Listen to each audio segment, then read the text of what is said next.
Hello, good morning girls. જય શ્રી કૃષ્ણ.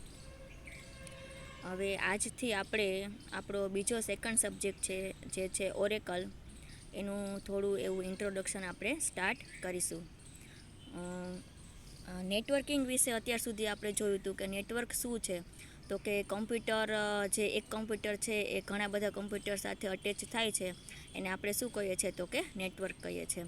તો નેટવર્કિંગનો concept છે એ તમે ફર્સ્ટ યરમાં એન્ડ સેકન્ડ યરમાં અત્યારે તમારે એડવાન્સ નેટવર્કિંગ આવે છે એના વિશે તમને બધાને થોડુંક વધારે ખ્યાલ હશે.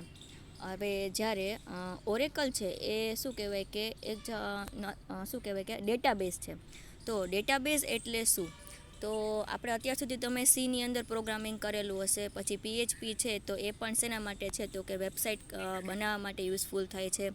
તો હવે તમને લોકોને એવો શું કહેવાય કે વિચાર આવશે કે ઓરેકલ છે એ ડેટાબેઝ એટલે શું. તો એની અંદર આપણે જોશું તો એનું શોર્ટ એવું ઇન્ટ્રોડક્શન છે જે ખાલી શું કહેવાય કે ઓનલાઈન મેં સ્ક્રીનશોટ દ્વારા તમને સમજાવું છું. પછી તમારી જે બુક છે એમાંથી જ આપણે કરવાનું છે. બુકનું તમને લોકોને જ્યારે કહેવામાં આવે ત્યારે તમે લોકો બુક દ્વારા જ તમે શું કહેવાય કે સ્ટડી કરી શકશો. એટલે બેઝિક આપણે એનું ઇન્ટ્રોડક્શન અત્યારે જોઈએ કે વોટ ઇઝ એ ઓરેકલ. તો Oracle is a database relational database management system, એટલે કે RDBMS. Relational database management system એટલે કે RDBMS છે.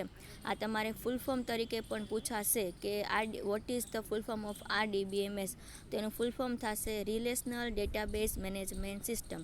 It is known as Oracle database. Oracle database એટલે કે Oracle DB or simply Oracle.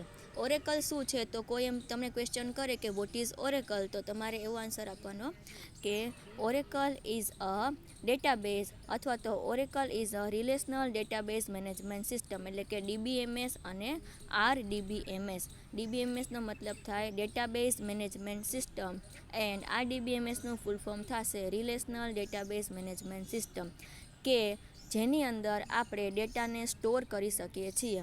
હવે જ્યારે તમે માની લો કે કમ્પ્યુટર ઉપર કોઈ પણ વર્ક કરો છો તો તમે ખાલી સર્ફિંગ કરો છો તો નથિંગ, બરાબર, તો કોઈ પ્રોબ્લેમ નથી. પણ જસ્ટ તમારે કોઈ પણ ડેટાને તમારે સ્ટોર કરવો છે, કે તમારે કોઈ વિડીયો ડાઉનલોડ કરવો છે, કોઈ ફાઇલ ડાઉનલોડ કરવી છે, ટૂંકમાં કોઈ પણ ડોક્યુમેન્ટ તમારે ડાઉનલોડ કરવા છે, તો ડાઉનલોડ કરેલો જે ડેટા છે એ તમારો સ્ટોર ક્યાં થશે તો કે ડેટાબેઝની અંદર. કમ્પ્યુટર જ્યારે ડેટાને સ્ટોર કરે છે, આપણે ડી ડ્રાઈવ છે, ઈ ડ્રાઈવ છે, એફ ડ્રાઈવ છે, એમાં તમે તમારો ડેટાને ફાઇલને સ્ટોર કરો છો, પ્રોગ્રામને છે એ સેવ કરો છો. તો આ બધો ડેટા છે એ ક્યાં સેવ થશે તો કે ડેટાબેઝની અંદર.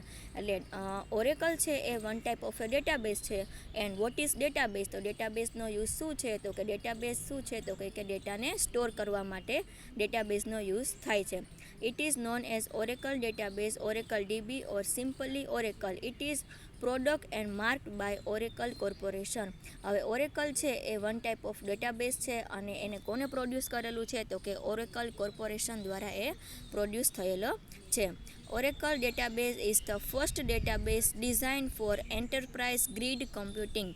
The enterprise grid computing provides the most flexible and cost-effective way to manage information and applications. Database છે, ઓરેકલ ડેટાબેઝ છે, એનો યુઝ શેના માટે થાય છે તો શેના માટે ડિઝાઇન કરવામાં આવેલું છે તો કે એન્ટરપ્રાઇઝ ગ્રીડ કમ્પ્યુટિંગ, એટલે કે ઘણા બધા ડિફરન્ટ ટાઈપ્સના તમારી પાસે ડેટા અવેલેબલ હોય છે એને એકદમ વ્યવસ્થિત રીતે સ્ટોર કરવા માટે. અને શું કહેવાય કે આપણે કોઈ પણ ડેટાને માની લો કે તમને એવું કહેવામાં આવે છે કે તમારે SYBCAનું ગ્રુપ છે એનું કાંઈ પણ આપણે ફંક્શન હોય તો એનું તમને લિસ્ટ આપવામાં આવે છે કે એનું લિસ્ટ તમારે આપવાનું છે. તો તમે લોકો શું કરશો? તમે લોકો એક લિસ્ટ તૈયાર કરતી વખતે તમે કઈ સિસ્ટમ ફોલો કરો છો તો કે ટેબલ સિસ્ટમ ફોલો કરો છો. કે તમે શું કહેવાય કે એક તો નંબર લખો છો કે 1 2 3 4, પછી તમારું નેમ, તમારું જે નેમ હોય એ, પછી તમારો શું કહેવાય કે તમારો કોન્ટેક નંબર, બરાબર છે. આ તમે ફોર્મ તમે કદાચ ભરો છો અથવા તો તમે કોઈને લિસ્ટ આપો છો, તમે શું ફોર્મ ફોલો કરો છો તો કે ટેબલના ફોર્મેટ તરીકે તમે તમારું નામ આપો છો, બરાબર, આખા ક્લાસનું. ઓકે, તો આ શું થયું કહેવાય તો કે તમે તમારો ડેટા છે તમે આમ નિબંધ એસેની જેમ લખીને આપી દો છો કે પહેલાં કોકનું એક સ્ટુડન્ટનું નામ લખ્યું, પછી ઈની લાઈનમાં બીજા સ્ટુડન્ટનું નામ આપી દીધું, પછી નીચેની લાઈનમાં થર્ડ સ્ટુડન્ટનું નામ લખ્યું. તો જેને તમે લિસ્ટ આપો છો એ વ્યક્તિ કાંઈ સમજશે નહીં, બરાબર છે. પણ તમે કઈ સિસ્ટમને ફોલો કરો છો તો કે ટેબલ સિસ્ટમને. લાઇન બાય લાઇન તમારા બધાના નામ છે તમે નોટ ડાઉન કરી અને તમે આપો છો, બરાબર છે, કે તમે એને ડિઝાઇન કરો છો, બરાબર છે. તો ડેટાબેઝ પણ શું છે તો કે તમારી પાસે ઘણો બધો ડેટા અવેલેબલ છે, એને વ્યવસ્થિત રીતે ડિઝાઇન કરી અને તમે એને યુઝ કરો છો, એટલા માટે ડેટાબેઝનો યુઝ થાય છે. હવે બીજું એક એ છે કે માની લો કે અહીંયા આપેલું છે કે એન્ટરપ્રાઇઝ ગ્રીડ કમ્પ્યુટિંગ, એટલે કે વ્યવસ્થિત રીતે ડેટાને સ્ટોર કરવા માટે ડેટાબેઝનો યુઝ થાય છે. તો હવે એની અંદર એક વસ્તુ આવી કે ડિઝાઇન કરો છો તો કેવી રીતે કરો છો, તો કે એના ઘણા બધા ફોર્મેટ આવે છે. ટેબલનું ફોર્મેટ આવે છે, પછી તમે શું કહેવાય કે લાઇનમાં જે ડેટાને સ્ટોર કરો છો એટલે કે સિક્વન્સ વાઇઝ તમે એક પછી એક, બરાબર છે, એ ફોર્મેટ આવે છે. એ બધા ફોર્મેટ છે કેમાં યુઝફુલ થાય છે તો કે ડેટાબેઝની અંદર. હવે માની લો કે તમારી પાસે તમારા ક્લાસનો ડેટા અવેલેબલ છે, એટલે કે તમારા સ્ટુડન્ટ્સના નામ છે, તમે માની લો કે 10 સ્ટુડન્ટ છો, તો આ 10 સ્ટુડન્ટમાંથી કોઈ એવી વ્યક્તિ છે કે જે એડમિશન કઢાવીને ગઈ છે, બરાબર છે. તો હવે એનું આપણે લિસ્ટમાં નામ રાખવાનું થતું નથી, તો તમે ડેટાને શું કરશો એમાંથી તો કે ડિલીટ કરી નાખશો, બરાબર, એની આપણે જરૂર નથી. હવે માની લો કે કોઈ નવું સ્ટુડન્ટ છે એ એડમિશન લઈને અડધેથી નવું સ્ટુડન્ટ છે એ એડમિશન લે છે, તો તમારું શું કરવાનું થશે. હવે હું તમને કહું છું કે 10માંથી શું થઈ ગયા તો કે સ્ટુડન્ટ 11 થઈ ગયા, તો એનું નામ તમારે એડ કરવું પડશે, બરાબર છે. તો એડિશન, ડિલિશન આ બધું છે એનું શું થાય તો કે ડિઝાઇન થાય છે, એનું ફોર્મેટ છે કે તમે કોઈ પણ રેકોર્ડ છે, એટલે કે તમારો હવે તમારો 10 સ્ટુડન્ટનો રેકોર્ડ મારી પાસે અવેલેબલ છે, એમાં જો પણ કંઈ પણ અપડેટ થયું, કંઈ પણ ફેરફાર થાય, એટલે કે કોઈ સ્ટુડન્ટ છે એડમિશન કઢાવીને ગયું છે, કોઈ સ્ટુડન્ટ એડમિશન લે છે, તો શું કરવું પડે, ડેટાને ડિલીટ કરવા પડે રેકોર્ડને, અથવા તો રેકોર્ડને ઇન્સર્ટ કરવો પડે, બરાબર છે. તો ઓરેકલની અંદર જ્યારે તમે ડેટાબેઝ ડિઝાઇન કરો છો તો એની અંદર તમારે 4 સ્ટેજ છે એ તમારી યુઝફુલ થાય છે.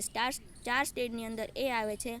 પહેલું તો એ આવે છે કે ઇન્સર્ટ એટલે કે તમે ડેટાને, એટલે કે તમે રેકોર્ડને ઇન્સર્ટ કરાવી શકો છો ટેબલની અંદર. હું તમને એમ કહું છું કે મારે તમારા સ્ટુડન્ટનું લિસ્ટ જોઈએ છે, તો તમે શું કરશો, ટેબલ બનાવશો, ટેબલમાં તમારા બધાનો 10 સ્ટુડન્ટનો તમે રેકોર્ડ ઇન્સર્ટ કરાવો છો, બરાબર. ઇન્સર્ટ કરાવવું એટલે કે ઉમેરવું. પછી શું થાય છે, ઇન્સર્ટ પછી અપડેટમાં મેં તમને કીધું એમ કે કોઈ સ્ટુડન્ટ છે એ એડ થાય છે, કોઈ સ્ટુડન્ટ છે નીકળે છે, તો એને એડ અને ડિલીટ તમે કરી શકો, એટલે કે ઇન્સર્ટ, અપડેટ, ડિલીટ કરવાથી તમારો ડેટા ડિલીટ થઈ જાય છે, બરાબર. આ 4 ઓપરેશન છે એ તમે એની અંદર ફોલો કરી શકો છો, ઇન્સર્ટ, અપડેટ, ડિલીટ અને સિલેક્ટ. એટલે કે હું તમને એમ કહું છું કે મારે તમારા બધાનો રેકોર્ડ છે એ એકી સાથે સિલેક્ટ કરવો છે, બધાને સ્ટુડન્ટને એમાં કંઈક પણ ફેરફાર કરવા છે, કે જે ફેરફાર છે એ બધાને લાગુ પડે છે. કે તમે બધા સેકન્ડ યર BCAમાં આવી ગયા છો, તો સેકન્ડ યર BCA ફર્સ્ટ યરમાંથી તમારું નામ કાઢી અને સેકન્ડ યર BCAમાં નાખવાનું છે, તો શું થશે, તો એ ઇન્ફોર્મેશન છે એ બધાને લાગુ પડે છે. સેકન્ડ યર BCAમાં તમે છો, તો એના માટે થઈને બધામાં ચેન્જીસ કરવાના હોય તો તમારે બધા રેકોર્ડને સિલેક્ટ કરવાના, બરાબર છે. એટલે કે 4 ઓપરેશન આવે છે ડેટાબેઝની અંદર. ફર્સ્ટ આવે છે ઇન્સર્ટ, પછી આવે છે અપડેટ, પછી આવે છે ડિલીટ અને લાસ્ટ આવે છે તો કે સિલેક્ટ. ઇન્સર્ટ, અપડેટ, ડિલીટ અને સિલેક્ટ, આ 4 ઓપરેશન છે એ તમે ડેટાબેઝની અંદર કરી શકો છો, કે જેનાથી તમે ડેટાબેઝને સારી રીતે મેનેજ કરી શકો છો. એટલા માટે થઈને જ ડેટાબેઝને એક એડવાન્સ નામ આપવામાં આવ્યું છે. શું તો કે રિલેશનલ ડેટાબેઝ મેનેજમેન્ટ સિસ્ટમ. જ્યારે તમારી પાસે ડેટાબેઝ અવેલેબલ હોય છે ત્યારે તમારે ડેટાબેઝને મેનેજ પણ કરવો પડે છે, કે કોઈ સ્ટુડન્ટ કે કોઈ પણ એમ્પ્લોય છે કંપનીની અંદર એ શું કહેવાય કે જોબ છોડીને જતું રહે છે, તો એનું નામ તમારે ડિલીટ કરવાનું રહે છે. કોઈ એમ્પ્લોય છે એ જોબ માટે આવે છે નવું, તો એને તમારે એડ કરવાનું રહે છે. આ બધાને શું કર્યું કહેવાય તો કે મેનેજમેન્ટ કર્યું કહેવાય, ડેટાબેઝને મેનેજ કર્યો કહેવાય. એટલે તમારી જે ડેફિનેશન છે કે what is an Oracle, what is RDBMS and what is DBMS, A follow થશે કે રિલેશનલ ડેટાબેઝ મેનેજમેન્ટ સિસ્ટમ, એટલે કે ડેટાબેઝને તમારે મેન્ટેન કરવાનો છે. ઓકે, એના માટેના 4 સ્ટેપ છે, ઇન્સર્ટ, અપડેટ, ડિલીટ અને સિલેક્ટ. ઓકે, આ 4 ઓપરેશન દ્વારા ડેટાબેઝને આપણે મેનેજ કરી શકીએ છીએ. ઓકે, આ બેઝિક ઇન્ટ્રોડક્શન છે આજના માટે. હવે નેક્સ્ટ જે હશે આપણે બુકમાંથી ફોલો કરશું. Okay girls, thank you.